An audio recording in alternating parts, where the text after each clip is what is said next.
আসসালামু আলাইকুম সম্মানিত ভিউয়ার্স। প্রচণ্ড শীত পড়ে গেছে আবার পঞ্চগড় জেলায়। দেখুন লোকজন ট্রলি অর্থাৎ ট্রাক্টর নদীতে নামায় দিয়ে বালি টানে তুলতেছে। বন্ধুরা দেখুন, আসলে কৃষিকাজ সত্যিকারই পরিশ্রম। দেখুন নদী হতে ঠান্ডা পানিতে ট্রাক্টরের সাহায্যে বালি, মোটা বালি উত্তোলন করছে। এই বালিটার মূল্য অনেক। বিভিন্ন স্থানে এই বালি সরবরাহ করা হয়ে থাকে বহুতল ভবন নির্মাণের জন্য।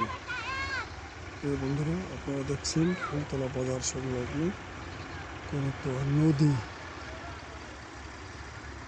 এই সেই নদী।